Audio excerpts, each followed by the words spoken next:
Shalom à toutes et à tous, on est très content de se retrouver comme chaque jeudi avec Midrashet Yehuda Manitou. On a le plaisir d'avoir le Rav Shmuel Uziel pour parler de la paracha. Cette semaine, parachat Vayetse. Et le titre, c'est Yaakov au puits, le poids de la guerre et de la Géoula.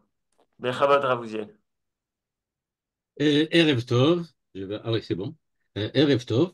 Effectivement, on va parler de l'épisode très très connu, vraiment très connu, de Yaakov s'est présenté donc, après être parti de la famille, il s'est donc présenté en fait à Rachel autour d'un puits. Tout le monde connaît cet épisode qui est très célèbre.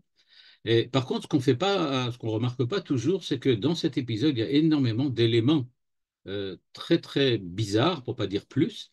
Et on va commencer d'abord par regarder un petit peu le texte. Ensuite, on va voir quelles questions on peut poser. Et puis, je vais proposer une interprétation d'après le Rav Luria et d'après d'autres encore, pour essayer de comprendre de quoi il s'agit. Tout d'abord, dans cet épisode, ce que l'on remarque, c'est que en fait, il y a l'épisode lui-même, on peut dire de cette manière-là, l'épisode lui-même est bizarre. C'est-à-dire pourquoi la Torah a-t-elle choisi ou a-t-elle accepté de nous raconter cet épisode de la Torah, cet épisode de l'histoire de Yaakov, alors qu'en fait, je ne veux pas dire méchamment, mais franchement, ça n'a vraiment aucun intérêt. Ça n'a vraiment aucun intérêt. En effet, si on regarde le texte lui-même, c'est-à-dire qu'est-ce qui s'est passé? Alors, je ne l'ai pas ramené ici devant vous, vous avez juste devant vous les quelques premiers versets, mais en fait, qu'est-ce qui se passe? On nous dit en fait la chose suivante. On nous dit que ce qui s'est passé, c'est que Yaakov est sorti de sa maison, il est arrivé dans la région là-bas où habitait euh, comment on appelle ça, Rachel et Lavan, là-bas quelque part dans le nord, et à ce moment-là, voilà ce qu'on nous dit. On nous dit, ils sont arrivés, Veine be'er basade, ve'inisham shlosham edretson rotzim alea, ki mina be'er ha'i yashku ha'adarim ve'even gdola al pi ha'be'er. Il est donc arrivé, il y avait un puits avec de l'eau, et autour de ce puits, il y avait trois troupeaux qui attendaient pour faire, effectivement, pour abreuver les moutons, et il y avait une grosse pierre sur le puits. Bon, on nous raconte ensuite ונאספו שמה כל העדרים וגללו את האבן מעל פי הבאר והשקו את הצאן והשיבו את האבן על פי הבאר למקומה.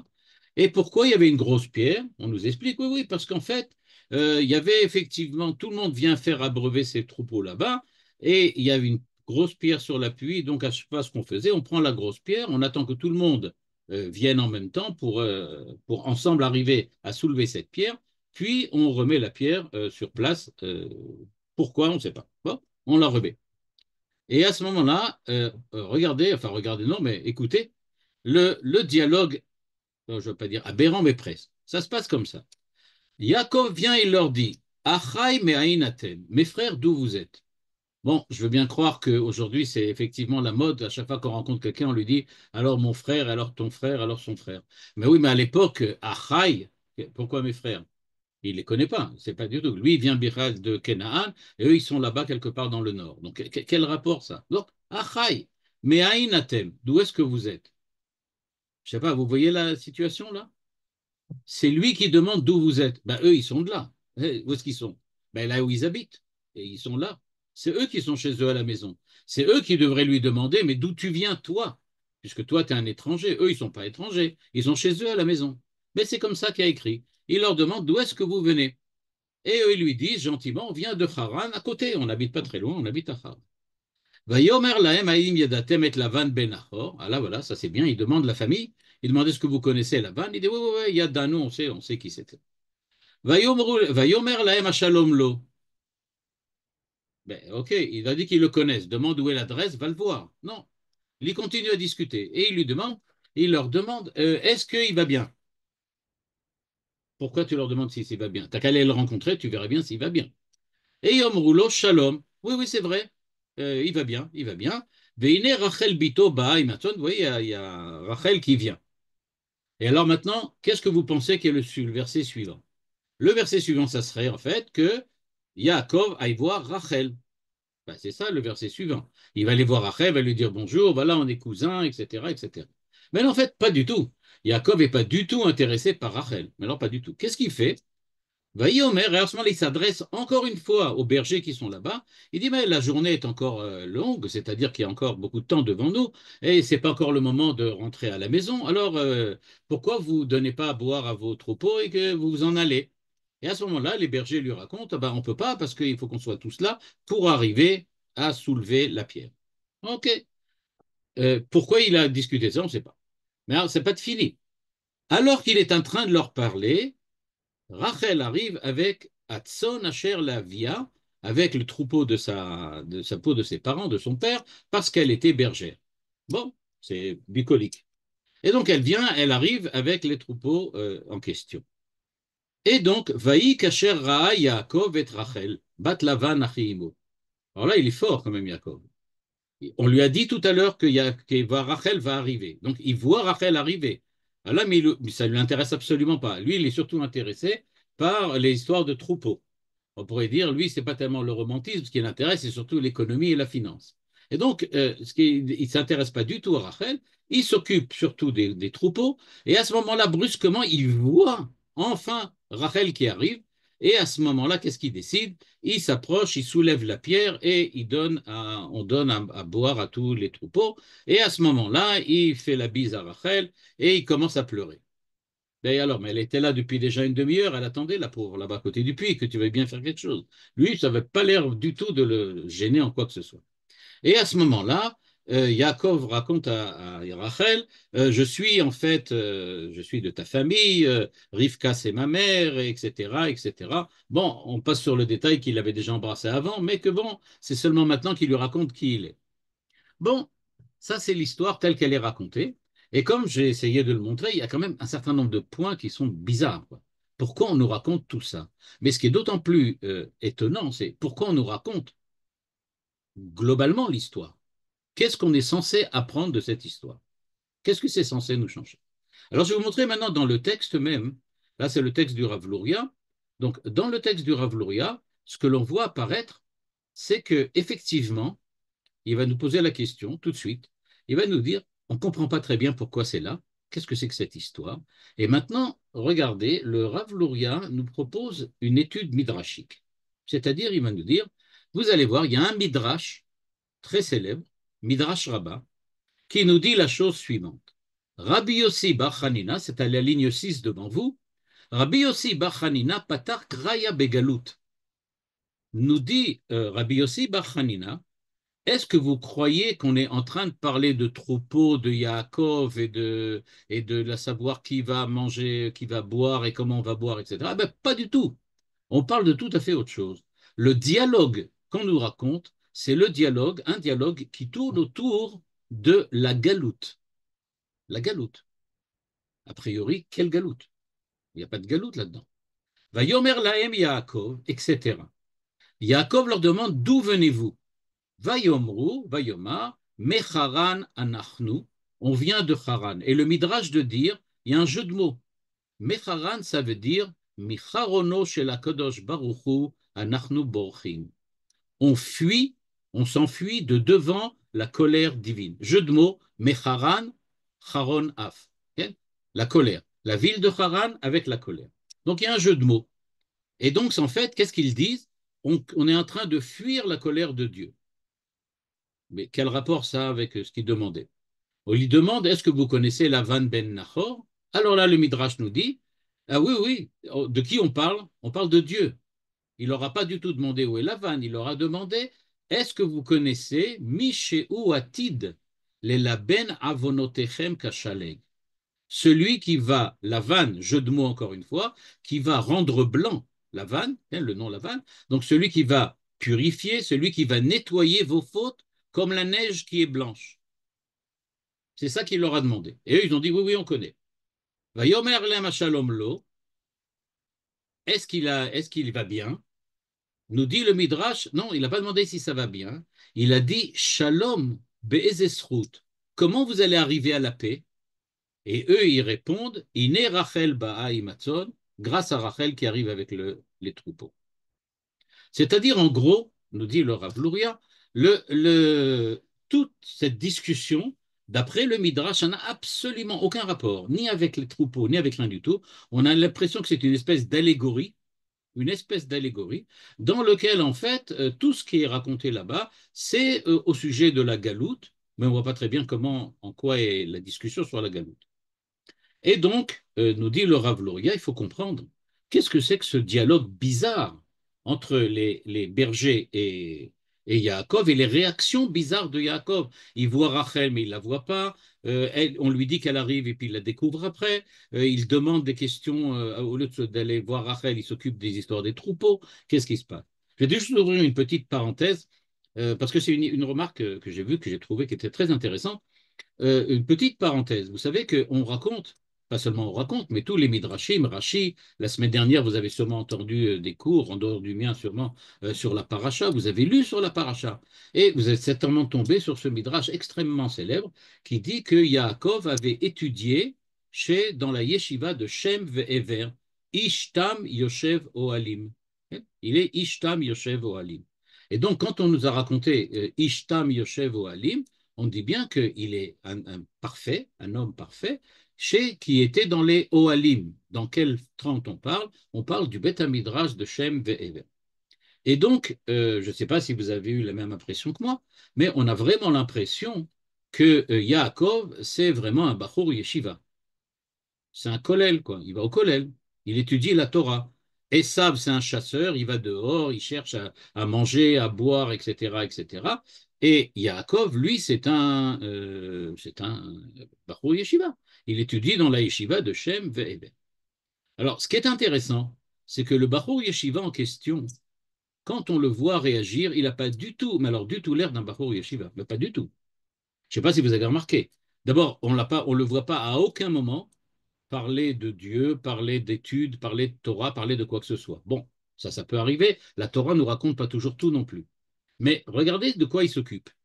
Il arrive là-bas, ok. La première chose qu'il devrait faire, c'est d'aller essayer de trouver Lavan pour aller chez Lavan.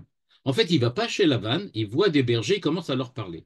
Et ce qu'on remarque, sûrement vous l'avez remarqué avec moi, c'est qu'il est extrêmement au courant de ce que ça veut dire être berger. Il connaît exactement tous les détails. Il sait exactement quand est-ce qu'il faut arriver au puits, quand est-ce qu'on doit repartir du puits, comment on fait avec les troupeaux, qu'est-ce qu'on doit faire, etc., etc. Physiquement, il est capable de soulever une pierre, donc il n'a pas l'air d'un Bachur Yeshiva qui n'arrive à peine à soulever une Gemara. Donc c'est pas du tout le Bachur Yeshiva standard.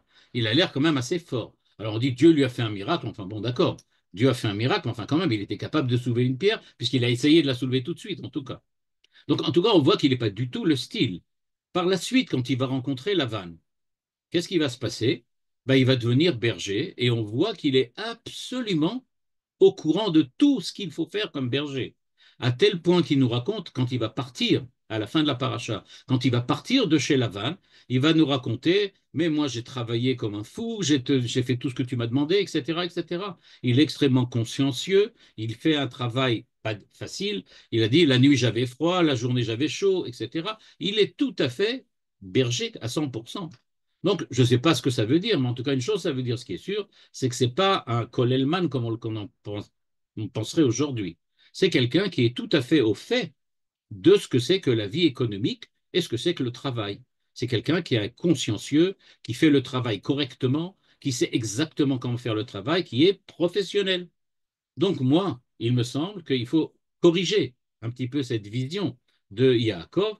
Yaakov, c'est peut-être quelqu'un qui a étudié la Torah chez Shem Ve'ever, ça fait absolument aucun doute. Mais c'est aussi quelqu'un qui certainement était, on peut dire, versé dans la vie économique et sociale de son époque.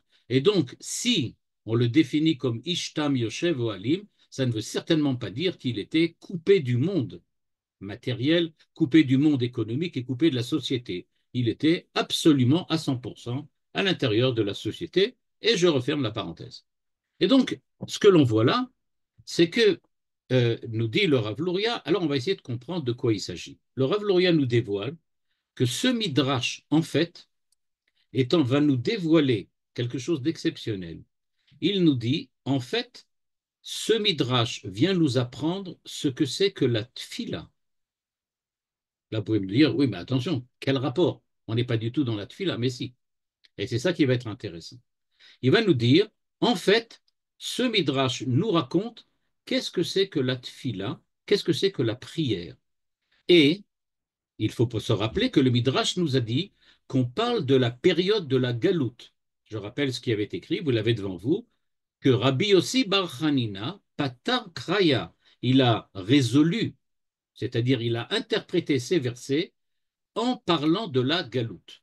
Donc, nous dit le Rav Luria, on va parler de la galoute, de la prière pendant la galoute.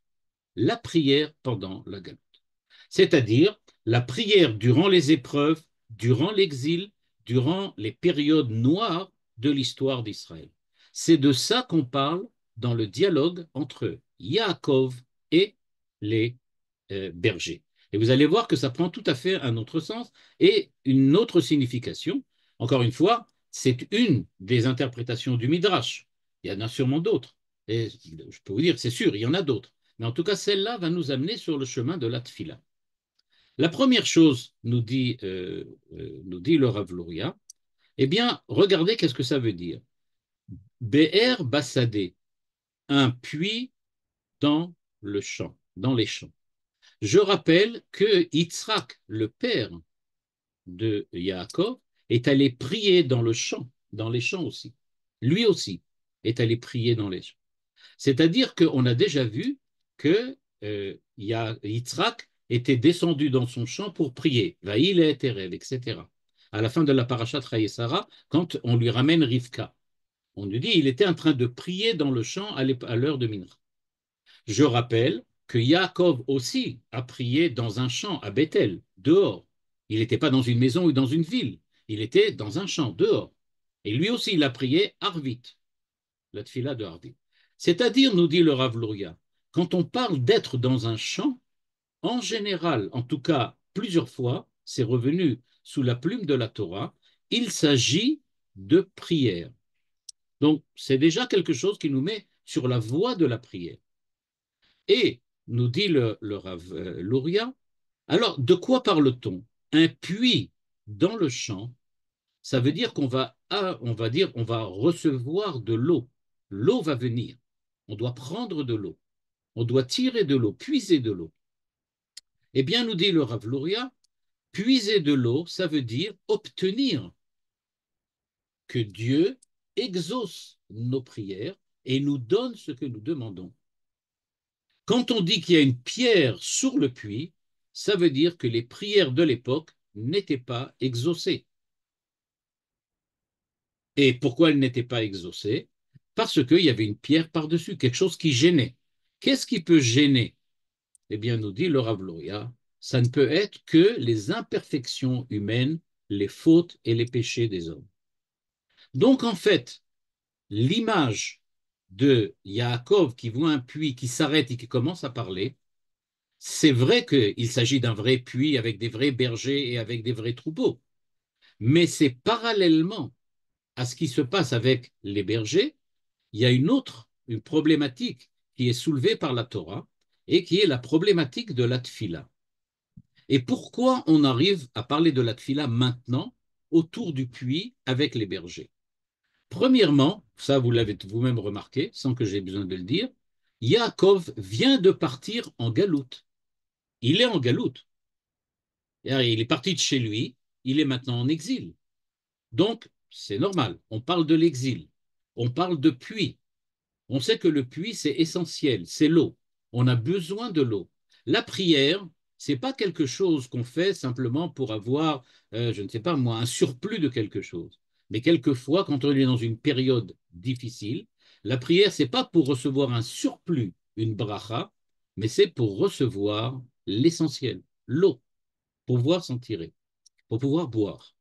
Et donc, dans cette interprétation-là, ce que l'on remarque, c'est que quand il découvre, Yaakov découvre que les, les bergers n'ont pas d'eau, il se doute qu'il y a un problème.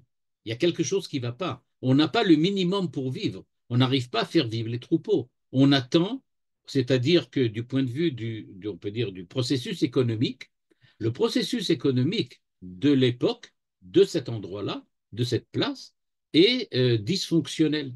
Ça ne marche pas. On voit bien que les gens attendent.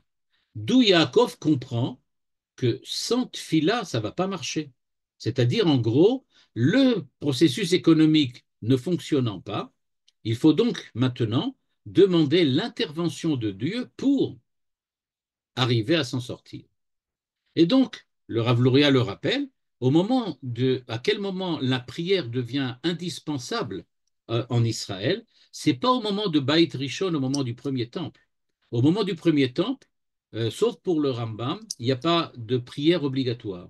C'est à partir du second temple que la prière devient obligatoire, à partir de la période de la Galoute. Donc, nous dit le Rav Luria, il y a donc le problème des fautes des hommes. Les hommes sont donc fautifs. Les hommes ne font pas ce qu'ils font. Et donc, il y a une pierre sur le puits. Et puisqu'il y a une pierre sur le puits, on attend que maintenant, grâce à la prière, on puisse véritablement s'en sortir. Maintenant, si vous me demandez, OK, mais pourquoi, pourquoi ça? C'est pas évident.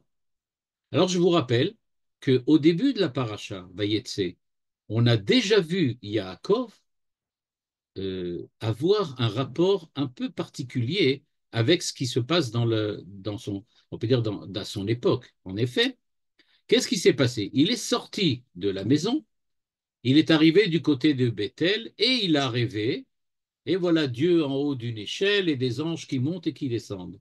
Le Midrash nous dit aussi, qu'est-ce que c'est que ces anges qui montent et qui descendent? Ben, c'est les prières, nous dit le Midrash. Ce sont les prières qui montent et ceux qui redescendent, c'est le fait que Dieu a exaucé les prières. C'est-à-dire qu'on est en train de nous dire que, en fait, Yaakov Avinu va être le porteur d'une identité qui va se focaliser sur l'importance de la prière et l'utilisation de la prière comme réponse au problème de la galoute. Dès qu'il sort d'Israël pour se diriger vers Lavan, tout de suite, il va se retrouver face au problème de la galoute, c'est-à-dire face au problème du manque et de l'influence néfaste des fautes sur l'avenir des hommes. Et il va développer une espèce de théologie, de métaphysique de la prière. C'est-à-dire que, au fond, toute la vie de Yaakov va tourner autour de la prière. Maintenant, si vous me dites, ouais, bon, d'accord, tu as trouvé deux exemples, mais c'est tout. Réponse, quand il va rencontrer Esav, tout le monde se rappelle, qu'est-ce qu'il fait au moment où il rencontre Esav? Il se prépare à la guerre, il envoie des cadeaux et il prie.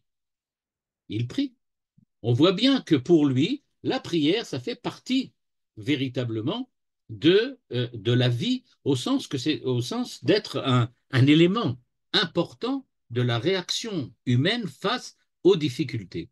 Donc, ce que nous dit ici le Midrash, c'est que euh, Yaakov Avinu est quelqu'un pour qui, pardon, la prière est devenue un élément essentiel de sa vie. Et quand il rencontre les bergers, même s'il ne parle pas directement de la prière, même s'il ne parle pas directement du fait que leur prière n'est pas exaucée, pour lui, c'est quelque chose qui est absolument présent. Et donc, nous dit la Torah, il faut savoir lire le texte de cet épisode selon deux niveaux parallèles. D'une part, le niveau des bergers avec le troupeau, mais d'autre part, du souci de Yaakov d'essayer de résoudre le problème qu'ils avaient à l'époque. Et pour lui, la résolution du problème passe par la tfila. Et comme on l'a vu, la tfila, c'est aussi ce que les Chachamim imposent à Israël à partir du Baït Sheni, à partir du second temple. C'est-à-dire qu'on voit bien que la galoute est parallèle avec la prière. Et donc, il y a la tfila vient résoudre le problème de la galoute, et c'est grâce à cela qu'on va pouvoir arriver à continuer à survivre dans la galoute et arriver à la Géoula, bien évidemment. Et donc maintenant, regardons qu'est-ce qui s'est passé. D'après le Rav Luria, donc, on arrive à ce que vous avez devant vous maintenant. Quand il leur a demandé, mais Aïn Batem, d'où vous venez, nous dit le Rav Luria, semble-t-il, c'est qu'en fait, il leur demande d'où vous venez, en gros, quelle est votre identité? Qu'est-ce que vous faites là? Et eux lui disent, on est Mecharan. En fait, sa question, elle est la suivante. Comment en êtes-vous arrivé là au point que vous n'êtes pas capable de donner à boire au troupeau? Sous-entendu, doit y avoir un problème chez vous fondamental pour que vous n'ayez même pas accès à l'eau. Il y a quelque chose qui ne va pas chez vous. C'est ça ce qu'il leur demande. Mais Aïnatem, il y en a qui pourraient dire qu'en fait, ce n'était même pas une question, c'était une affirmation. Mais Aïnatem, vous êtes du néant. Vous venez du néant. C'est-à-dire, vous êtes nul et non avenu. Vous n'existez pas. Vous n'avez pas d'eau. Donc, vous ne pouvez pas exister. Et donc, Yaakov dit, vous n'existez pas. D'où vous venez? Comment vous en êtes arrivé là? Eh bien, eux, ils lui disent, Mecharan anachnu. On vient de la colère de Dieu. On se protège de la colère de Dieu. De quelle colère on parle? Ben, il dit de la galoute et des fautes qu'on a accomplies.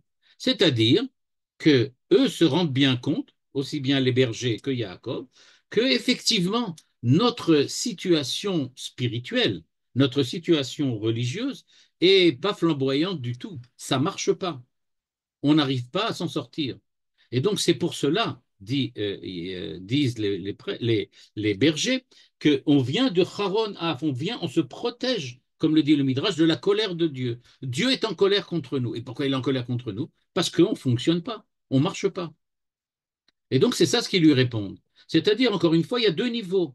Le niveau d'où vous venez, et on vient de Haran, qui en fait, sous-entendu, si tu connaissais, si tu savais ce qu'il y a à Haran, tu comprendrais pourquoi on en est arrivé là. Parce que là-bas, on n'est pas comme il faut. Ça ne marche pas. À ce moment-là, d'après le Midrash, le Yaakov leur demande, est-ce que vous connaissez la vanne? Sous-entendu, vous avez entendu parler que Dieu peut enlever les fautes? Dieu peut enlever les fautes. Et pourquoi? Parce que, en fait, Israël, c'est-à-dire tous ceux qui sont Israël, tous ceux qui sont rapprochés d'Israël, eh bien, Dieu, en fait, leur a donné, comme c'est écrit dans les livres de la Chassidoute, notamment le livre du Tanya des Chabad Lubavitch, dans lequel il est écrit que l'âme d'Israël, Chelek Eloa Mima'al. L'âme de l'homme est proche de Dieu par nature. Elle est liée à Dieu par nature. Et donc il dit, mais est-ce que vous savez qu'en général, Dieu pardonne aux fautes? Je vous rappelle que tous les ans, on fait Yom Kippour, et malgré nos efforts, peut-être à Yom Kippour, mais surtout malgré nos défauts, même après Yom Kippour, Dieu nous donne encore un an, Bezrat Hashem, à tous, pour avoir encore la possibilité de s'améliorer, de faire tchouva.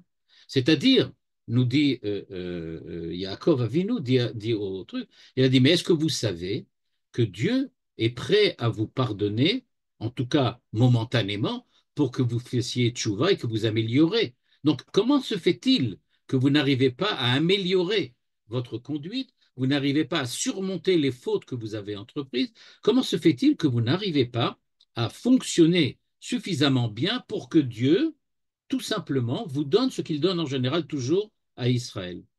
Ce qui nous explique pourquoi il les appelait Achai. En fait, on pourrait très bien supposer, bien que ça ne soit pas écrit dans le texte, que quand il s'adresse aux bergers qui leur dit Achai me ainatem, c'est parce qu'en fait, ils sont plus ou moins liés avec Yaakov. Alors maintenant, je voudrais vous rappeler qu'il y a quand même quelque chose d'important. C'est que Lavan est de la famille de Yaakov, effectivement, puisque c'est le frère de Rivka. Et on sait que Lavan a une très grande famille là-bas, à Ramnaharaim. C'est-à-dire, comme le disait Manitou, il y a les Araméens. Et ces bergers qui habitent Haran, en fin de compte, l'endroit où est arrivé Lavan, en fin de compte, il y a des fortes chances qu'ils soient plus ou moins liés avec, j'aurais pu dire, la religion proche de celle de la Torah, qui était celle des Aram, des Araméens. C'est-à-dire que Lavan, ce n'était pas un Cananéen. Et c'est la raison pour laquelle, en général, Rivka, Avraham, Yitzhak, à chaque fois cherchent à marier leurs enfants avec des Araméens de la famille de Lavan, mais pas avec des Cananéens. Parce que les Cananéens, c'est des idolâtres. Les Araméens, ce ne sont pas des idolâtres. Manitou enseignait notamment, rappelez-vous que, disait Manitou, Abraham avait un père et que ce père fabriquait des idoles. Quelqu'un qui fabrique des idoles, c'est pas quelqu'un qui est un athée, c'est quelqu'un qui a un esprit religieux, mais qui dérive un petit peu. C'est-à-dire que toute la famille d'Abraham, et donc après ça la famille des Araméens, c'est une famille qui ont un rapport, une relation avec le Dieu d'Israël, mais une relation d'une manière différente. Pas comme Israël. Ils ne veulent pas retourner à la terre de Canaan. Ils pensent qu'ils peuvent rester là-bas parmi les Babyloniens et les Assyriens et réussir là-bas à créer une civilisation d'Israël, ce qu'eux ils pensaient être Israël, et arriver sur place à faire quelque chose sans être obligés de s'exiler de leur point de vue vers la terre de Canaan. Et donc la question que demande Yaakov à, à, à ses bergers, est-ce que vous connaissez Lavan? Quand il demande est-ce que vous connaissez Lavan, il parle de la religion de Lavan. C'est-à-dire, est-ce que vous avez entendu parler de Lavan? Sous-entendu, vous devriez être influencé par Lavan. Et Lavan fait plus ou moins partie, en tout cas d'une certaine manière, de l'épopée d'Israël, qui, elle, l'essentiel passe par la terre de Canaan, mais dont une espèce de branche un petit peu déviante existe encore là-bas en Assyrie. Et donc, si vous connaissez Lavan, vous avez dû entendre parler du fait que Dieu est en colère contre ceux qui fautent et que Dieu est en colère contre ceux qui commettent des erreurs et qu'il décide en général de les aider quand même, bien qu'ils commettent des erreurs. Et donc c'est pour ça qu'il leur demande Haïm yadatem ki klal Israël chelek Eloham imal mamash bekol matzav shem. Dieu vous aidera toujours, quoi qu'il en soit, parce que vous êtes Israël. Alors c'est vrai qu'on n'a pas toujours tout ce qu'on veut et toujours quand on veut, mais en tout cas, du point de vue du regard que Dieu porte sur l'homme d'Israël, c'est un regard qui a priori est un regard bienveillant et positif. Et donc, demande Yaakov, je ne comprends pas, vous habitez Haran, Lavan habite Haran, donc est-ce que vous le connaissez? Donc vous avez entendu parler de Dieu, donc vous avez entendu parler, comme l'avait dit le Midrash, de celui qui nettoie, qui blanchit les fautes des hommes. Donc si vous en avez entendu parler, vous savez que vous pouvez faire tchouva. Vous savez que vous avez la possibilité que de recevoir ce que Dieu est prêt à vous donner de manière quasi automatique si seulement vous ne vous y opposez pas avec vos fautes et avec vos erreurs. Et donc, qu'est-ce qu'ils répondent? Vayomru yadanu. Mais oui, on connaît. On connaît la vanne, on connaît ce que la vanne enseigne. Donc, on pourrait, effectivement. Alors, il leur demande, Shalom lo. Alors, comment ça se fait que vous êtes en train de souffrir comme ça? Pourquoi vous n'êtes pas en paix? Vous devriez arriver à découvrir à l'intérieur de la galoute, même si vous êtes éloigné de la terre de Canaan, même si vous vivez dans une région qui est une région qui n'est pas la région dans laquelle se dévoile Dieu, Mamash, avec de la prophétie, comme il s'est dévoilé à Abraham, à Yitzhak, et comme il vient de se dévoiler à Yaakov au début de la paracha, mais il dit, c'est vrai que vous n'avez pas la prophétie, mais vous bénéficiez quand même du soutien de Dieu. Alors comment se fait-il que si vous avez entendu parler de Lavan, vous ne bénéficiez pas de son soutien? Vayomru shalom. Oui, il y a du soutien. Il y a le soutien. Mais alors, il dit, regarde, voilà Rachel qui vient. Voilà Rachel qui vient. Eh bien, il faut comprendre que au moment où il parle de Rachel, qu'est-ce qu'ils veulent montrer? Ils veulent montrer, regarde, Rachel vient avec le troupeau. Elle est responsable du troupeau. Contrairement à ce que l'on pense ici, Rachel, c'est la réponse positive des bergers et la réponse positive que Yaakov attendait. C'est-à-dire ils disent, oui, ça fonctionne. Ne dis pas que ça ne fonctionne pas. C'est vrai que ça a l'air de ne pas fonctionner, on n'a pas d'eau, ça n'a pas l'air de marcher. Mais ça fonctionne. Regarde Rachel. Rachel, elle est le Chelek Eloham Imaal. C'est elle qui nous aide précisément par l'intermédiaire de sa conduite, par l'intermédiaire de sa manière d'être. Manitou dirait de sa manière d'être homme. Eh bien, c'est Rachel, effectivement, qui nous aide. Elle est notre guide, Roa, parce qu'elle est bergère. C'est elle qui dirige, en fait. Elle ne dirige pas seulement les troupeaux, elle dirige aussi les hommes. C'est-à-dire, il nous dit, Rachel, c'est le pilier de la civilisation, j'aurais pu dire, de la vanne là-bas à Haran. Et donc, c'est cela ce que les bergers répondent. Ils répondent, mais oui, regarde, tu vois bien que ça fonctionne. Voilà Rachel, elle est là. Et elle va venir aussi soulever la pierre avec nous. Bon, évidemment, ce n'est pas elle qui va la soulever. Peut-être que cela, bien que le Rav Louria n'en parle pas, mais il me semble qu'on pourrait le dire, ça peut nous expliquer aussi pourquoi la vanne refuse de donner Rachel à Yaakov. Parce qu'en fait, qui c'est qui apporte la bracha, la bénédiction, dans la famille de Lavan? C'est Rachel. Alors lui, il dit, d'accord, tu vas la prendre et tu vas partir. Et alors nous, qu'est-ce qui va nous rester? C'est elle qui fait tout vivre. Comme dit ici le Midrash, et comme le souligne le Rav Louria, en fait, c'est Rachel qui est le pilier de toute notre civilisation. C'est elle qui fait tout marcher. Elle est l'âme, le Chelek Elohim Imal Mamash. C'est elle qui est l'âme du peuple, pas d'Israël, parce que c'est pas Israël là-bas, mais des Araméens qui sont là-bas. Et donc, c'est pour ça qu'il dit, moi, je veux pas la laisser partir. Moi, je veux pas. Tu veux te marier avec elle, évidemment, tout le monde voudrait bien se marier avec elle. Mais c'est pas ça le but. Nous, on veut qu'elle reste là. On ne veut pas la laisser partir. Et donc, il dit, tout l'ensemble d'Israël, les hommes, tous dépendent de Rachel. Bon, je ne rentre pas maintenant dans les détails, on les verra peut-être la prochaine fois, tous les détails de l'importance de Rachel. Rachel, c'est véritablement celle qui, euh, ne serait-ce pas, même après sa mort, on peut dire, elle est là-bas, on dit que c'est elle qui est là, qui attend le retour des enfants d'Israël en terre d'Israël et qui pleure pour qu'ils reviennent, etc. Donc c'est elle, elle est véritablement le pilier de d'Israël et le pilier aussi de ce qui se passe chez Lavan.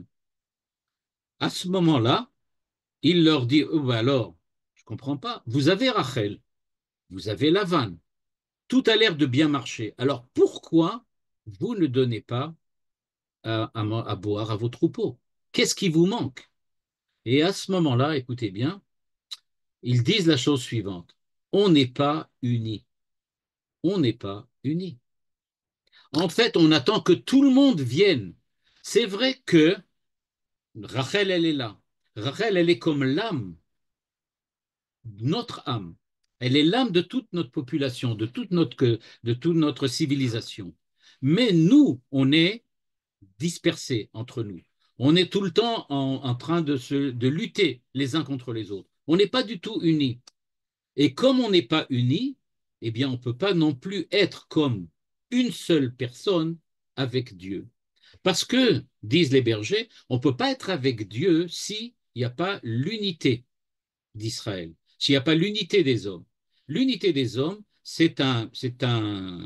on peut dire, une condition sine qua non pour arriver à obtenir la bracha.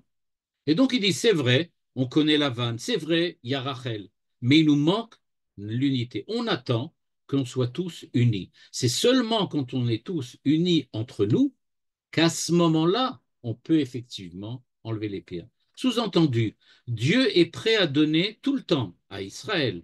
Il est prêt à donner à tous ceux qui ont Chelek Elohim Imal Mamash, tous ceux qui sont liés avec lui, ceux qui sont véritablement ce que le Rav Luria appelle avec cette terminologie particulière Batzugo, comme si on était les fiancés de Dieu, on était comme si on était mariés avec Dieu.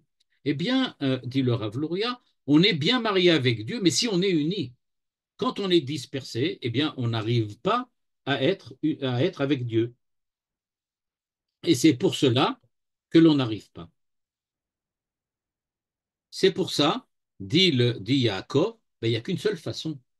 Il faut la tfila. Vous devez vous unir, minyan, vous devez vous unir et prier, demander à Dieu de vous aider. Et lui, il arrive à enlever la pierre. Il arrive à enlever la pierre. Je voudrais juste poser une petite question. Il enlève la pierre, on nourrit, tout est bien qui finit bien, ils se marièrent et ils eurent beaucoup d'enfants. Dans le cas, il en a eu 13. Bon. Alors donc, maintenant, on a fini le truc. Mais il y a une petite question. On va revenir au début de l'histoire. Pourquoi il y avait une pierre sur le puits? Eh bien, parce que les bergers la remettaient à chaque fois. Mais ils sont débiles. Ils n'arrivent pas à la soulever. Ils attendent d'être unis. Quand ils sont unis, qu'est-ce qu'ils font? Ils prennent la pierre et ils l'enlèvent. Et après, qu'est-ce qu'ils font? Ben, ils en profitent. Puisqu'on est là, on va la remettre. Mais pourquoi tu la remets? enlève-la, et puis c'est tout. Et à ce moment-là, il n'y aura pas de problème.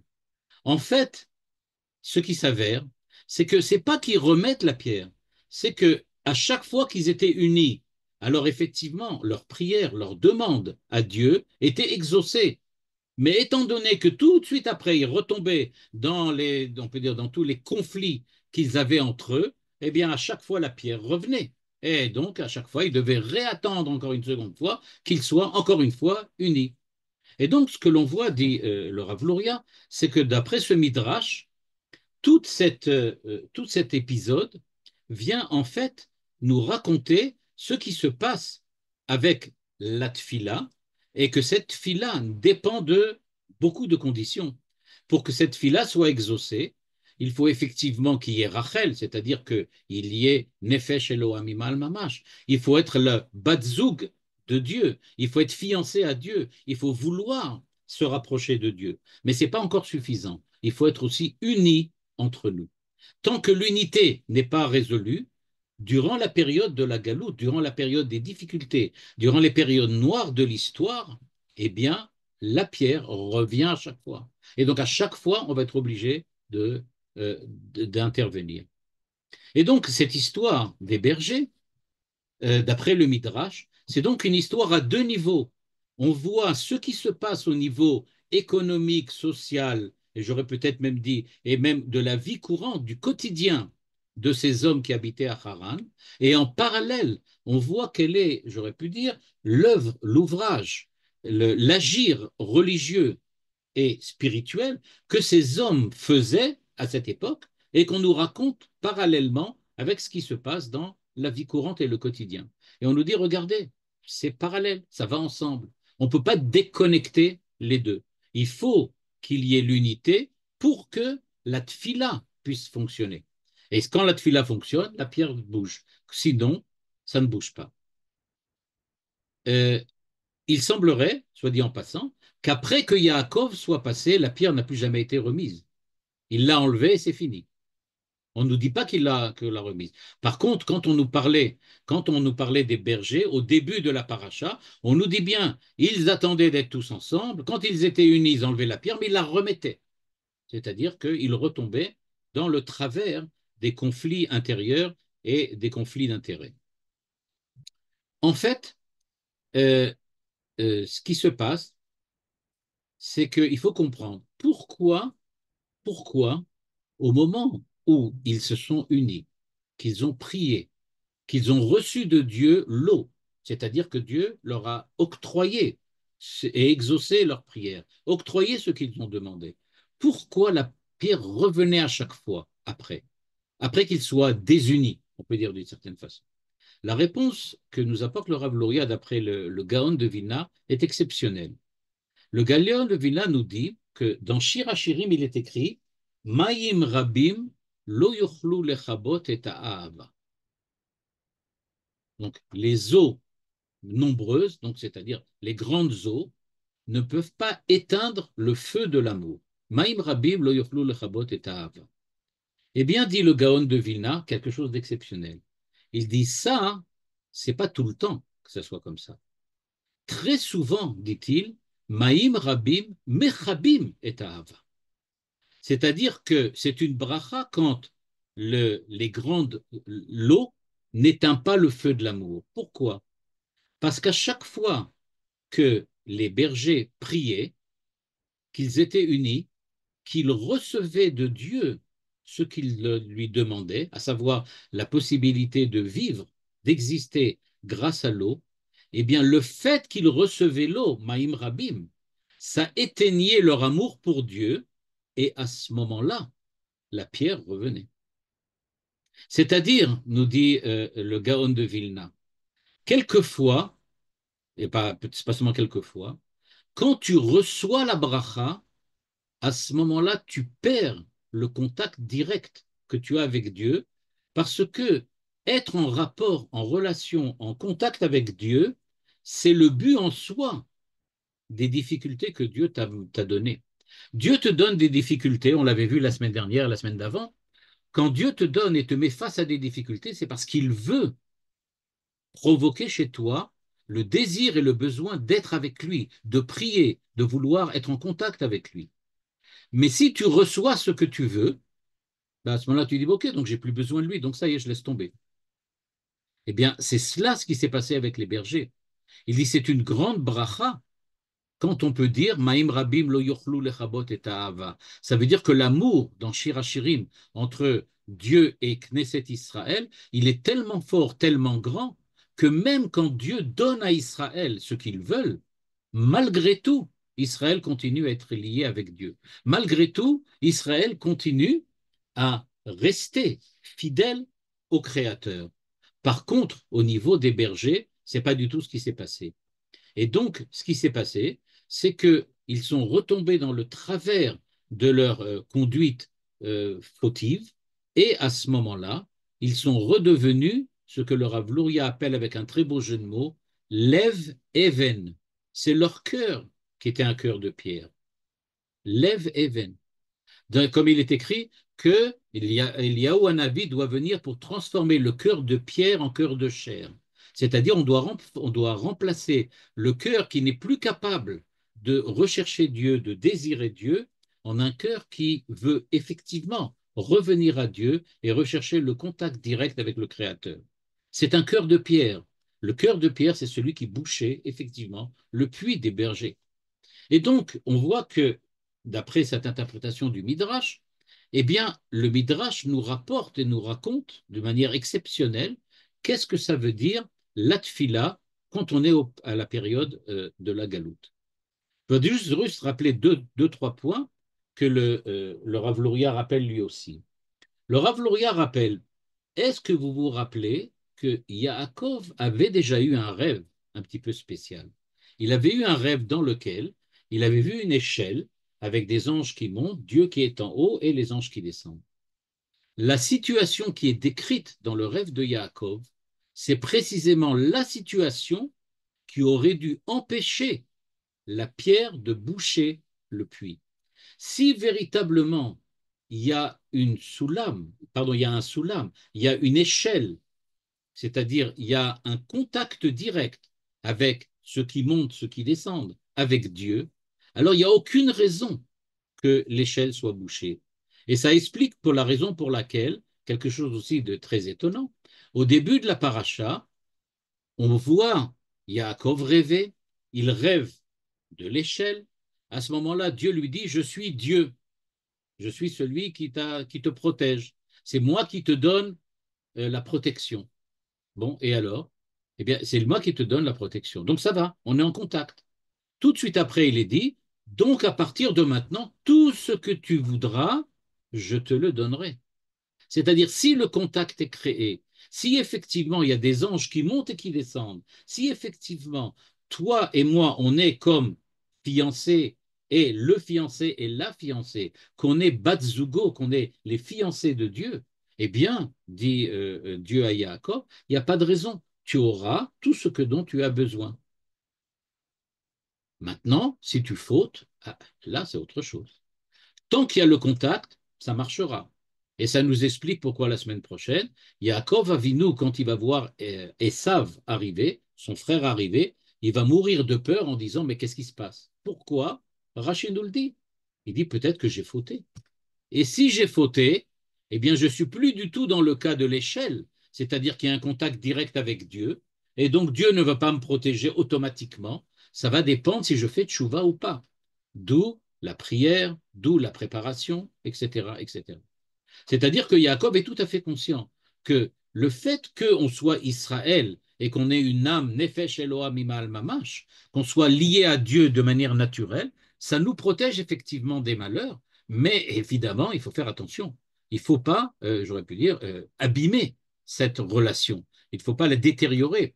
Si on la détériore, eh ben, effectivement, ça va demander de réparation. Et c'est ce qui se passe.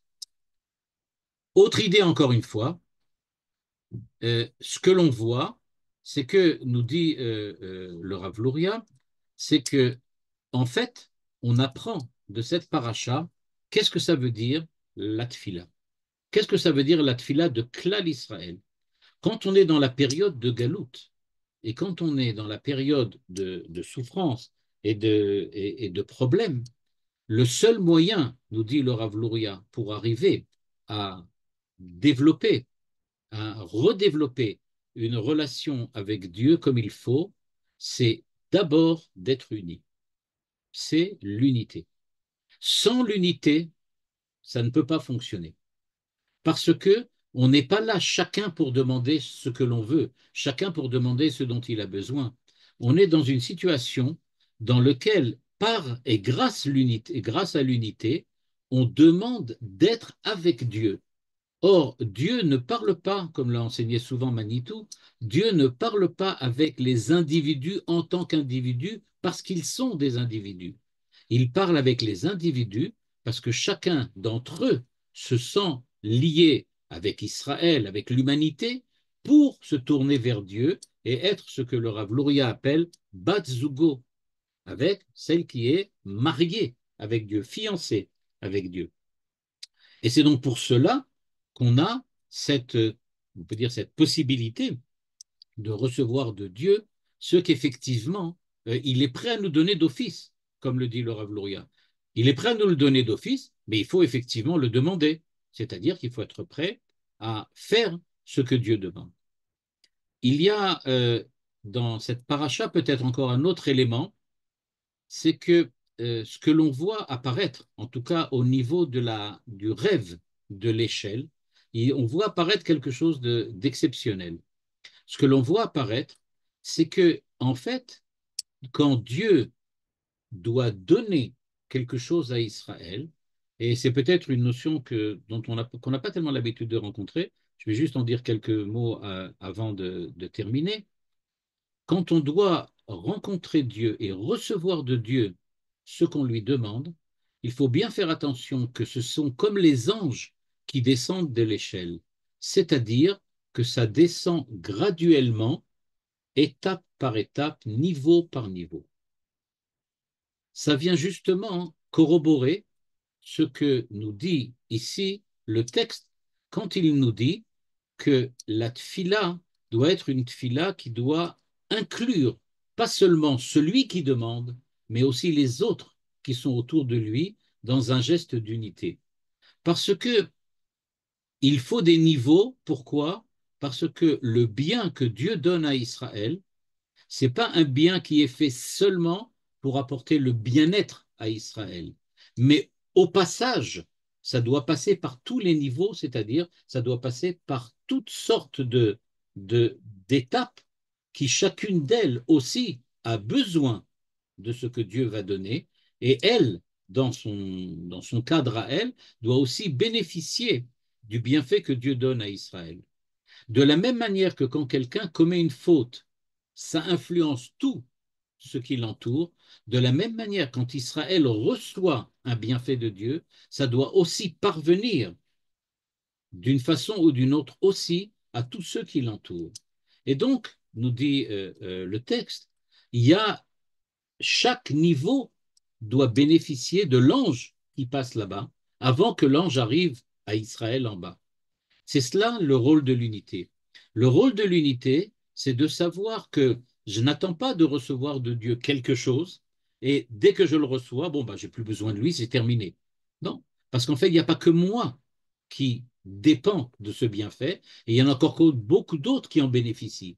Et donc, je ne peux pas me permettre de dire à Dieu, puisque tu l'as donné et qu'on a reçu, ça s'arrête. Non, il y en a d'autres qui en ont encore besoin. Le fait que moi je sois content, ça ne veut pas dire que tout est terminé et qu'on n'a plus rien à faire. Il y a véritablement besoin encore de quelque chose. Et la relation qui va se créer avec Israël, entre Israël pardon, et Dieu, c'est donc une relation qui va dépendre de ce que nous sommes aussi capables d'apporter quelque chose d'une manière positive aussi au reste qui est entre nous. Deuxièmement, deuxième idée, qui se retrouve surtout au niveau de l'échelle, du rêve de l'échelle, et que l'on voit aussi apparaître un petit peu au niveau des bergers, c'est que, en fin de compte, Dieu donne d'office à Israël, aux hommes, ce qu'ils veulent. Il le donne d'office. Il ne faut pas que les hommes fassent, j'aurais pu dire, des erreurs et empêchent cette bracha, cette bénédiction d'arriver. Mais c'est eux qui agissent de manière négative. C'est pour cela que, en fait, il y a déjà en eux, en chacun d'entre nous, en chacun des hommes, en Israël Bevadaï, il y a quelque chose qui est en nous. C'est pour ça que le rêve de Yaakov intervient durant le sommeil. C'est pour dire, même quand il reste plus rien de la conscience, quand tu es arrivé à un niveau dans lequel tu n'as pratiquement plus aucune connaissance des choses, tu ne réalises plus ce qui se passe autour de toi, tu es en train de dormir, tu es inconscient. Malgré tout, Dieu te donne par l'intermédiaire des anges ce dont tu as besoin. C'est-à-dire, ça peut être automatique. Tu l'as au départ. Il faut juste que toi, tu acceptes de ne pas faire des erreurs et de ne pas perdre ce que Dieu est prêt déjà à te donner. Parce que, comme disait Manitou, Dieu est le créateur unique du monde. En tant que créateur, il a donc, dès le départ, donné à l'homme ce dont il a besoin. Et s'il a donné à l'homme ce dont il a besoin, c'est à l'homme de faire ce qu'il faut pour ne pas le perdre. Et si, comme dans le cas des bergers, il est dans un état, dans une situation dans lequel même de l'eau, il n'arrive pas à obtenir, il n'arrive pas à obtenir même de l'eau, alors c'est qu'en fait, c'est lui qui, d'une certaine façon, s'est mis dans cette situation-là, et c'est à lui de l'arranger et de faire ce que l'on appelle le tikkun olam, ranger, rassembler, réaménager le monde pour qu'il soit un monde de vie et un monde de bonheur tel que Dieu l'a créé au départ.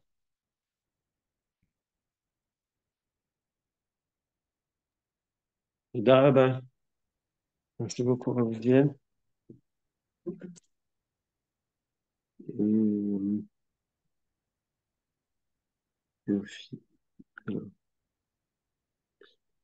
Voilà, les micros, vous pouvez rallumer vos micros. Interprétation de la rencontre de Rachel. Pardon? Superbe. C'est une très bonne interprétation, très positive. Ah oui, d'accord. Ça élargit les récits. Je pense qu'effectivement, ce que vous le montrez ici, le Rav Luria, mais je crois que c'est surtout le Midrash, c'est qu'effectivement, le récit de la Torah est à plusieurs niveaux. C'est pas seulement le niveau de l'histoire, on peut dire comme ça, de l'histoire qui nous est racontée, mais c'est aussi le niveau de la signification, peut-être peut-être pas évidente au départ, qui nous est aussi rapportée dans ce texte. Je crois que tous les textes de la Bible, tous les textes de la Bible, c'est pareil. Toutes A les priori, oui. histoires de la Bible, c'est Oui, pareil, oui. à C'est-à-dire qu'il y plusieurs a niveaux. visiblement, comme on dit, il y a le pshat, le remez, le drash, Et le là, sol. c'est Il y a des nettement une niveaux de histoire. lecture. Il y a des niveaux de lecture différents. Et chacun de ces niveaux de lecture permet de lire la Torah d'une manière différente, c'est-à-dire la même Torah, le même événement, le lire de manière différente. Mais c'est très impressionnant. Pour ceux qui y sont intéressés, en plus, eh bien, c'est de ça que parle Manitou dans, dans Kimitzion. Le cours de Manitou, c'est la rencontre, le dialogue des bergers. Ah oui, je ne savais pas. Ah, t'as jamais vu ça? C'est un Non, je ne l'ai cours, pas vu. Je ne connaissais pas. c'est un cours classique de Manitou, ça. Dans Kimitzion, c'est celui-là. Je crois bien que c'est celui-là, dans Kimitzion. Oui. Moi, j'aimerais avoir la référence du Midrash. Est-ce que tu l'as? Elle était ici, c'est Midrash Rabbah sur la paracha, je crois. Midrash Oui. Rabbah sur la paracha. Bon, j'imagine, mais tu n'as pas un numéro. Parce que Ah, sinon, la page, non, la page exacte, non. parfait. Je Merci. vais poser une question. Oui, Oui, je voulais vous demander, comment se fait-il alors que Léa, c'est elle qui porte finalement le peuple, les tribus qui vont devenir Israël vraiment? oui, oui. Et alors que on a l'impression que Rachel, c'est elle qui mène, alors que j'arrive pas à comprendre le rôle. Ça paraît bizarre que Léa qui est effacée, qui est pas aimée, c'est elle qui finalement, c'est ça, ce engendrement à elle qui vont faire que ça va être vraiment Israël et que David va sortir d'elle. Et c'est que tout simplement, enfin tout simplement, c'est pas simple, mais c'est qu'il y a deux modalités différentes du mariage de Yaakov. Parce que Yaakov lui-même, en fait, j'aurais pu dire, il est double, il a une double personnalité. Il a la personnalité de Yaakov, il a aussi la personnalité d'Israël. C'est pas la même, c'est pas la même personne. Et donc, effectivement, le couple, on peut dire comme ça, le couple essentiel, c'est Israël avec Rachel. Mais il y a aussi Yaakov avec Léa. Donc, les enfants de Léa, ce sont les enfants de Yaakov avec Léa. Mais ceux de Rachel, c'est ceux de Israël avec Rachel. Donc, ça n'a pas le même rôle, c'est pas la même signification. Donc, il y a des enfants pour Léa. C'est aussi un couple, mais elle représente la liaison, la relation entre Yaakov quand on est en contact avec Yaakov. Quand on est en contact avec Israël, à ce moment-là, on est Rachel. Et le rôle des chiffres, alors, des chiffres. Pardon? Et le rôle des chiffres. Alors, encore une fois, ce sont des modalités à l'intérieur de l'identité de Rachel et de l'identité de Léa. Deux autres Chiffres. modalités, les shfachot, oui. Zilpa. C'est-à-dire, c'est une partie, c'est une autre manière d'être, à l'intérieur de Léa et à l'intérieur de Rachel. Qu'est-ce qu'elles ajoutent? Pardon? Qu'est-ce qu'elles ajoutent? Elles ajoutent d'autres relations. Et donc, il y a d'autres enfants qui représentent d'autres choses. Israël est formé des 12 tribus, c'est-à-dire que nous sommes tous des 12 tribus. Aujourd'hui, on est surtout de Yehuda, parce que c'est ceux qui sont restés. Mais à l'époque, on était donc liés avec les autres aussi, et les autres aussi qui étaient et font partie d'Israël. C'est aussi Israël, mais c'est d'autres modalités d'Israël. Un petit peu comme quelqu'un qui serait, je ne sais pas moi, qui serait comme Yaakov. C'est-à-dire qu'il est à la fois celui qui a étudié la Torah, mais il est aussi un berger, il est aussi quelqu'un qui est capable de mener une guerre ou de mener des négociations. C'est-à-dire qu'il a différentes personnalités, il n'est pas seulement ce qu'il est. Il a toute une panoplie de manières d'être qui sont personnelles, et sur cette panoplie-là, il y a les différentes femmes qu'il a, qui viennent le compléter et lui permettre de réaliser cette manière d'être particulière qu'il a en lui. Ouais. Vive les femmes. J'avais une question sur la prière. Pardon, Oui, oui. je peux y aller? Oui. Euh, bon, comme d'habitude, c'était très intéressant, donc ce midrash. Mais il me semblait que, au niveau des prières, on dit que Abraham, c'est Shachrit, que Yitzhak, c'est Mincha, et que Yaakov, c'était Arvit, mais que cette prière, comme c'est une prière justement de demande, euh, au départ, on disait qu'elle n'était pas obligatoire. C'est dans la galoute qu'on l'a rendue obligatoire pour garder l'habitude. Et donc, cette interprétation donnerait moins de puissance à la prière euh, qui est une demande, à la prière qui serait Ah, un d'accord. remerciement. Là, Donc, OK. Il y a un problème qu'il faudrait résoudre et qu'on ne peut pas résoudre, ni maintenant, ni même globalement. C'est que il y a dans la prière les deux aspects. Il y a l'aspect mhm, de demande, et il est bien évident pour le Rambam, mais encore pour d'autres poskim, que sans demande, il n'y a pas de prière. C'est-à-dire que la prière, c'est la demande. C'est demander ce dont on a besoin. Il y a une prière de louange, c'est autre chose. Et ce n'est pas mhm, l'essentiel de la prière. Pour ceux qui sont les poskim, pour les décisionnaires. C'est-à-dire que c'est les deux à la fois. On peut pas séparer les deux. C'est toujours comme ça. Il y a toujours à la fois un côté de demande et un côté de remerciement. mhm. Donc, et ça dépend de qui sont les commentateurs et qui sont les décisionnaires. Et dans les deux cas, Ravouziel, c'est Oui. le lien avec Akadosh Baruch Hu, quoi, qu'on recherche dans la Ah, ça, de prière. toutes les façons. De toutes les façons. D'accord. Mhm.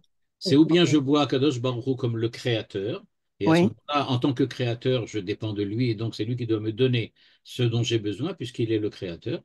Ou bien je peux voir Dieu pas seulement comme le créateur, mais comme j'aurais pu dire, celui qui est transcendant et qui est au-delà, qui est la Oui, perfection même, qui nous permet à nous de penser que nous allons nous aussi pouvoir arriver un jour à la perfection et à être véritablement à son image.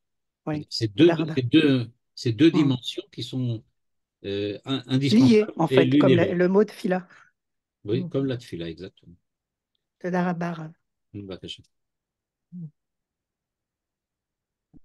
Merci. Merci. Sophie, Shabbat Shalom. Merci. Shabbat Shalom. Shalom, Todarabah. Shabbat Shalom. Chaque Merci beaucoup. Ok. Merci beaucoup. Toda. Toda.